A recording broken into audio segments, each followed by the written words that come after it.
So thank you all for inviting us to speak to you today. And as Anne just talked about, there is a gap in communication, and I'm here to talk today about the gap that exists in this room between emergency responders and the science and engineering community and how we can bridge that gap during an earthquake.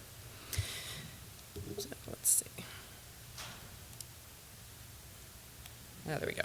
So I'll go over a little bit about the origins of the Clearinghouse, some of the key roles and responsibilities, the coordination and collaboration that goes on. What does success look like to everyone? And what are the challenges that we face, and how can we turn those into opportunities to do our jobs better and work better, more efficiently? So the Clearinghouse is rooted in practicality. After the 1971 San Fernando earthquake, scientists and engineers were out in the field and they kept running into each other. And they finally recognized, you know, if we kind of coordinate a little bit and we tell each other where we're going and what we're doing, we can quite literally cover a lot more ground. And so that's how it started. And the Earthquake Clearinghouse concept started in California, but it has expanded and been formalized and adopted at the national and federal level as well. In California, the Public Resources Code, Section 2201, is the document that requires that the state establish post-information earthquake clearinghouses. And in the state agency that's entrusted with operating this information clearinghouse is the California Geological Survey. In addition, the FEMA National Earthquake Hazards Reduction Program has also formalized this idea, and they describe the importance of establishing technical information clearinghouses within 24 hours following major earthquakes and tsunamis in the United States. And the lead coordinating organizations that we work with are the USGS and EERI. And finally, the National Earthquake Consortia have also adopted this policy. And every earthquake is a different roll of the dice, and the earthquake itself will dictate what's appropriate. But the clearinghouse concept it adheres to the incident command system, so we want to make sure that we seamlessly fit into the emergency response protocols that are already in place. We do not direct or control the actions of any of our participants, but we all have a common goal of supporting the emergency response effort. And the clearinghouse participation is entirely cooperative. The clearinghouse, we are not first responders, we are not emergency responders, and the clearinghouse is not a policy organization. But like emergency managers, we have scientists and engineers are passionate about what we do, and we're motivated to assist in the response and recovery effort. Our volunteers are primarily subject matter experts. Most are licensed professional engineers and geologists and/or academics with advanced degrees. Many have roots in the affected community because they helped build it in the first place. These are the geologists who go out and do the geologic investigations, and they provide engineering design recommendations. They have extensive knowledge of the local hazards and conditions. And in California, licensed professional geologists and engineers work on state-funded critical use facilities of hospitals and schools. They work for the Office of Statewide Health Planning and Development and also the Division of the State Architect. The California Geological Survey has conducted landslide corridor mapping for Caltrans and post-fire debris flow mapping for CAL FIRE. Our partner is EERI. They fund researchers who go out and collaborate with local communities to develop policies and strategies to strengthen and improve performance of the built environment. And our partners with USGS and NASA have developed custom products for agencies across the United States and around the world. And these are the experiences in responding to earthquakes that the Clearinghouse, this deeper expertise that we're bringing to you, the emergency response community. So, the Clearinghouse's principal function is to be a forum for sharing information with the intent to provide local, state, and federal disaster response managers and the scientific and engineering community with prompt information about ground failure, structural damage, and other consequences from significant seismic events such as earthquakes and tsunamis. Earthquake hazard, risk, and exposure is different for every state, and it can even vary significantly within each state. It's not a one-size-fits-all proposition, but there are specific functions that the clearinghouse concept is intended to support. We primarily track the field progress of researchers in the field looking for ways to minimize duplication of effort and extend limited resources, and to make sure that the people that are out there are not getting in the way of emergency responders. We provide limited liability coverage for our volunteers who participate both in clearinghouse activations to real earthquakes and who participate in our exercises. In areas where access may be restricted, we facilitate accessing perishable data through coordination with emergency response and law enforcement agencies. We facilitate overflights. We provide a forum for sharing information. And one of the most important things we do is we collect the information and organize it into actionable intelligence and analysis. And we notify disaster managers and emergency managers of critical observations or earthquake impacts. So information sharing is really at the heart of what we do. Clearinghouse activations can include a broad spectrum of partners, and these are just a few. And really, I really want to take a second to acknowledge not just these organizations, but a number of people who are participating. I'm just up here telling you about it, but these people who work for these organizations and many others are incredibly dedicated, incredibly talented people who are really happy to be out there and do an amazing job. And any organization that's interested in participating is welcome.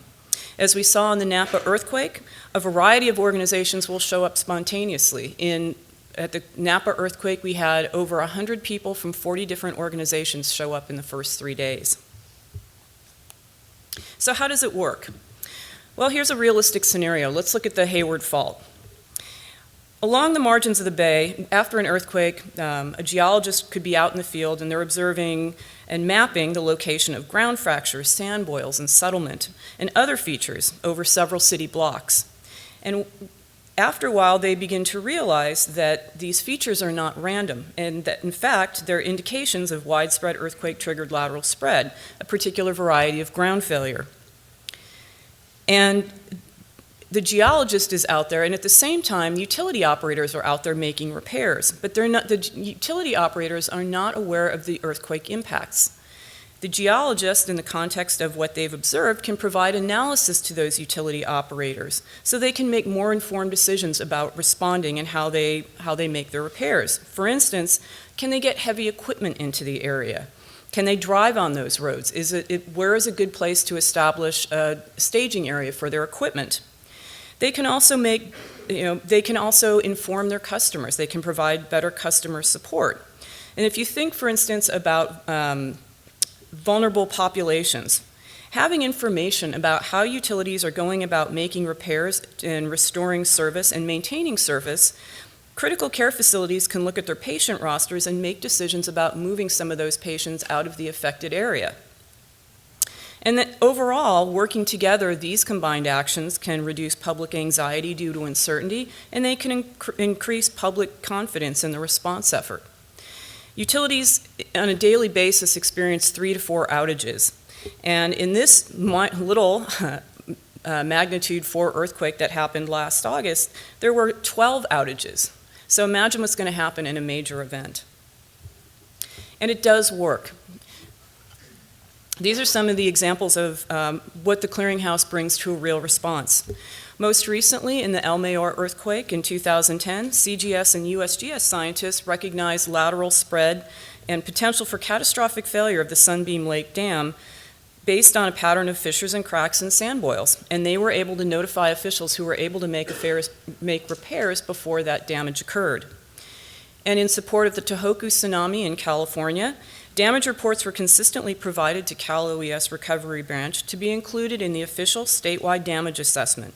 And these damage reports were critical in allowing the state of California to surpass the FEMA limit for declaring the event a federal disaster and the state being able to receive federal recovery funding. In the Napa earthquake, a CGS geologist was mapping surface fault rupture, measuring the orientation of fractures and the amount of displacement and distribution of deformation. And the technical data he was collecting wasn't particularly going to be useful for the emergency responders, but it was important for updating fault models. And that information will go into future building codes and improving how buildings are constructed. But while he was out there, he recognized the potential for severe impacts to transportation and critical infrastructure. And so following the ICS system, he reported that information up through the appropriate channels to the State Operations Center. Now, Tim is a geologist representing the California Geological Survey and working through the Clearinghouse. Transportation is Emergency Function 1. They have the responsibility to monitor and report on the status and damage of transportation systems and infrastructure. They are the authoritative source of information about transportation. However, Tim and others like him represent a source of credible information that can contribute critical information in a timely way to prevent a bad situation from becoming a worse situation. And we've heard a lot about, over the last couple days, there's a lot of work going on with mining social media and looking at ways we can leverage all that kind of information that's out there. And it's really exciting and really innovative. But I don't think there's ever going to be a real substitute for the human sensor. And a Waze traffic advisory gleaned from a tweet by an untrained observer is not going to be able to recognize a potentially dangerous situation in the making. In the South, so this is an example of what we did in the South Napa earthquake. Earlier I described some of the functions of the clearinghouse. These are some of the things that we did. And the LiDAR collection was the most important thing that we did. It really represented the clearinghouse functionality. And I'm just about out of time, so I'm just going to briefly talk about the challenges that we face. Every organization has a need for data, has a data-driven responsibility and role in the response. So we want to work to make sure that we're delivering credible, accurate, timely scientific and engineering information about the disaster for rapid hazard assessment and for situational awareness. The clearinghouse can't control or direct the actions of any organization, but we can coordinate and channel that intellectual resource into better support for of the response effort. And the clearinghouse challenge, it's not supported by sustained funding. So we want to be able to meet that challenge by providing shared resources. And again, that's what happened in the Napa earthquake. Researchers came together, they recognized the need for LiDAR, they pooled their resources, and they were together able to collect that information on their own. And there's no blueprint for what the clearinghouse looks like. But collaboration ensures the clearinghouse effort is in alignment with and support of the stakeholder needs and requirements. And it doesn't get any more real than this. It really is worth the effort to work together, because when it's done the right way, emergency managers and scientists and engineers can come together to achieve our goal of building order out of chaos. And it's a little bit hard to read, but it was a plate of cookies that was given to us by some of the local residents, thanking us for being out there and providing that information and that support. And I've always said, I'll work for peanuts as long as they're covered in chocolate, but a plate of homemade cookies, that works too. So here's my appeal to all of you.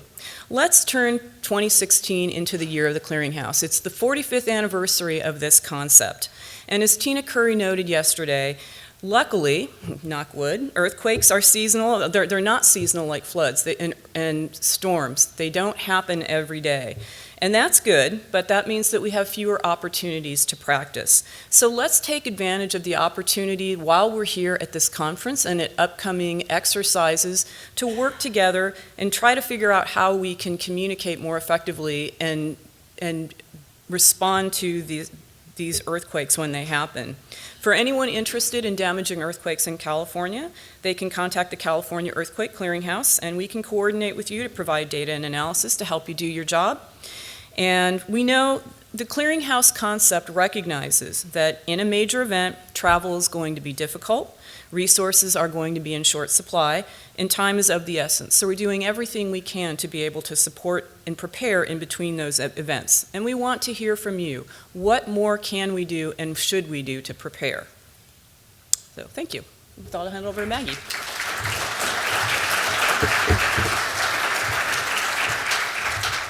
Thanks, Ann. So I'm Maggie Ortiz, not Jay Berger. Jay couldn't be with us, so I'm filling in for him. And I'm going to kind of start where Ann left off and continue talking about post-earthquake clearinghouses. So let me get this started. So I'm not going to go through this information about ERI again, but I do want to point out the second point here in our mission to reduce earthquake risk by improving the understanding of the impact of earthquakes. And one of the main ways we do this is through our Learning from Earthquakes program, which sends people out into affected areas after earthquakes to observe damage and document some of the lessons. And that feeds right into the clearinghouse concept. So from that point of view, the definition of a clearinghouse that best fits with ERI as an organization is really to provide a place for field investigators to come together, even if it's just a meeting place, to hear what's going on, to report back, somewhere they can come and it's a common place and everybody can get together and share and coordinate. And ERI has had a long involvement in clearinghouses. And we're a national organization, so we expect to play a role in not only earthquake clearinghouse activations in California, but also throughout the country. So there are three main things that fit into ERI's role in post-earthquake clearinghouses, and the first is to coordinate field investigations.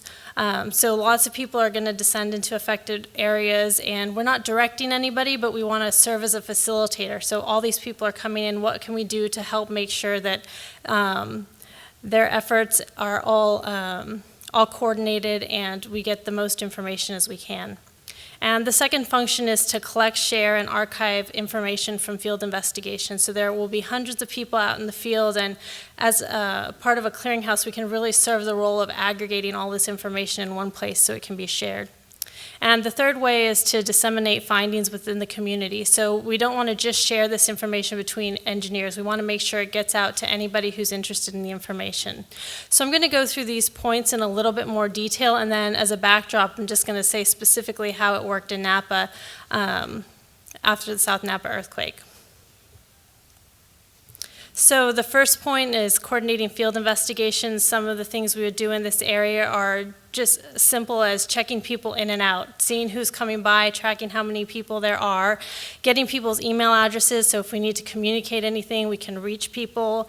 To share itineraries, people are always interested in where people have gone, where people are going, if there's anybody with common interests.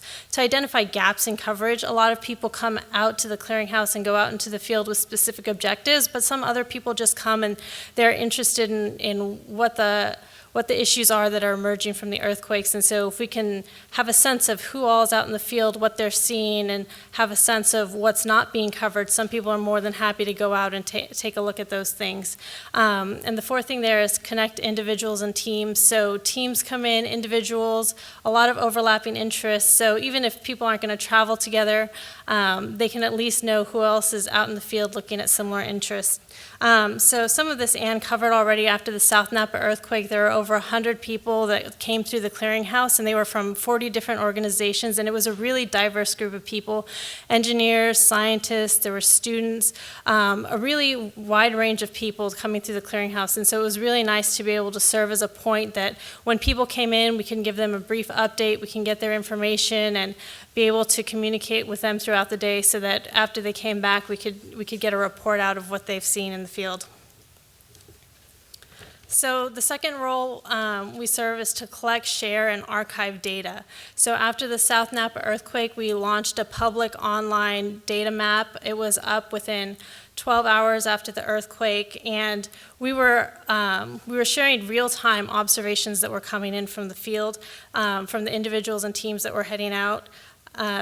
Within the 3 days that the clearinghouse was activated, we collected over 30 data sets, and that was more than 5,000 data points that we were able to get out very soon after the earthquake. Almost as soon as we got them, we were able to get them up online to share with the community.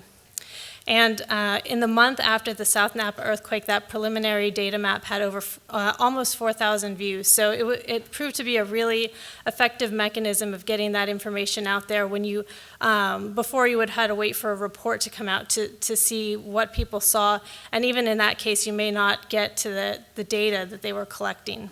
And then shortly after that, we got some support from FEMA to continue working with that data to do some more post-processing of the data. And the picture you see on this map is an archive where we've archived all the data that we collected, and we were extremely grateful to get this support from FEMA. Now this map is online and will serve as a long-term archive of this data from the earthquake that will be available for future studies and research projects. And then the final area was to disseminate findings, and some of the things we did after the South Napa earthquake was set up a virtual earthquake clearinghouse website, which we do for many damaging earthquakes around the world. We're managing 3 right now actively from the Taiwan earthquake and the recent earthquakes in Japan and Ecuador. So we established one of these for the South Napa earthquake, and this was also up in less than 12 hours, and within the first 4 days after the earthquake, we had 1,500 visitors to the site. So it was also a really good point for people to come and find information about the earthquake. There were these nightly briefings that were held every night that the clearinghouse was activated, and 20 to 30 people attended the briefing in person each night, but we also had many more people participating by phone or remotely.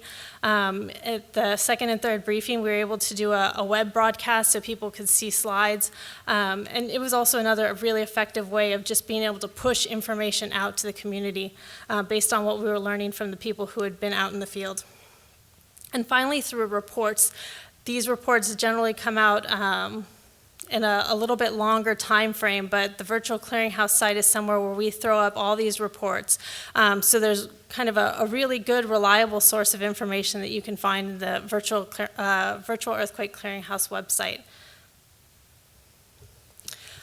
So in future earthquakes, as Ann said, every earthquake's gonna be different. They're gonna be different issues, and so we can't say exactly what we're gonna do, but what we would do outside of California is we would really look to our national partners like FEMA and the USGS and have a discussion about the kinds of response and activation that we can have and how we can support investigators and reconnaissance teams in the field to make sure we're capturing the lessons and the observations that they're making. And we definitely are looking to build partnerships with other agencies in the states. We have a really lucky to have the California Earthquake Clearinghouse in California and strong partnerships within the state there, but we're looking to establish these in other states as well to help us make sure that we're ready for a response in another state. So finally, kind of getting to what's your role. So from ERI's perspective, we have a lot to do with reconnaissance and field investigations, but I think there's a general understanding that having some more communication of this information between field investigation teams and emergency response is really important, and I think Ann gave some great examples of the benefits of that.